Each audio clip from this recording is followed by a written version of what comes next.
Hai guys, bayangin ada suatu benda yang kamu pakai setiap hari, tapi dulu benda itu sama sekali tidak ada di dunia ini. Benda apa ya itu? Cerita ini diawali sekitar 2000 tahun yang lalu di Cina, lebih tepatnya lagi pada masa dinasti Han. Orang-orang pada saat itu kebanyakan sudah bisa menulis, tetapi media mereka untuk menulis itu sangat merepotkan.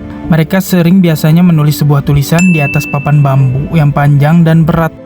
Waduh, gak kebayang sih kalau kita pada zaman sekarang masih pakai bambu, terus dimasukin di dalam tas. Bukannya dikira orang mau ke sekolah, malah dikira mau berangkat perang nanti. Ada juga sebagian dari mereka menulis di kain sutra, tetapi sutra pada saat itu masih tergolong mahal, sehingga orang-orang kaya atau pejabat istana saja yang mampu menggunakannya. Akibatnya, pengetahuan sulit disimpan dan disebarkan, menjadikan menulis pada saat itu menjadi pekerjaan yang mahal dan tidak praktis. Di dalam istana kekaisaran, ada seorang pejabat bernama Cai Lun. Ia adalah orang yang bertanggung jawab atas berbagai kelengkapan istana. Setiap hari, ia melihat pejabat istana harus membawa tumpukan bambu hanya untuk membaca dokumen atau catatan penting. Cai Lun mulai berpikir, apakah ada benda pengganti bambu yang lebih ringan dan lebih murah?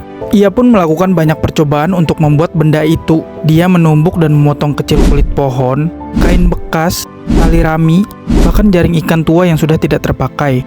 Setelah itu, ia mencampurnya dengan air hingga berubah menjadi bubur serat yang lembut. Namun, percobaan itu tidak langsung berhasil. Beberapa kali, lembarannya terlalu rapuh, kadang terlalu lebal, dan kadang hancur saat mengering. Tetapi Cai Lun tidak menyerah, ia terus mencoba memperbaiki campurannya. Suatu hari, ia meratakan bubur serat itu di atas sebuah saringan tipis bambu. Airnya perlahan menetes turun, sementara serat-seratnya tertinggal di permukaan saringan.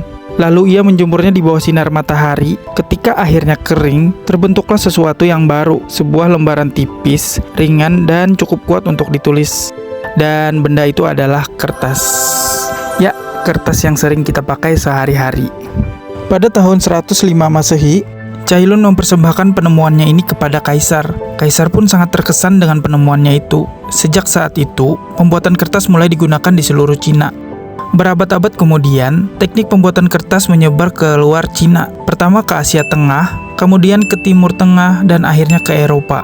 Dan sejak saat itu, dunia tidak lagi hanya mengingat cerita, tetapi mulai menuliskannya. Dan itulah akhir cerita kita hari ini. Semoga kalian bisa terhibur ya. Untuk request cerita bisa langsung tulis di komen. Dan heyo, bye-bye. Sampai ketemu lagi di konten lainnya. Dadah.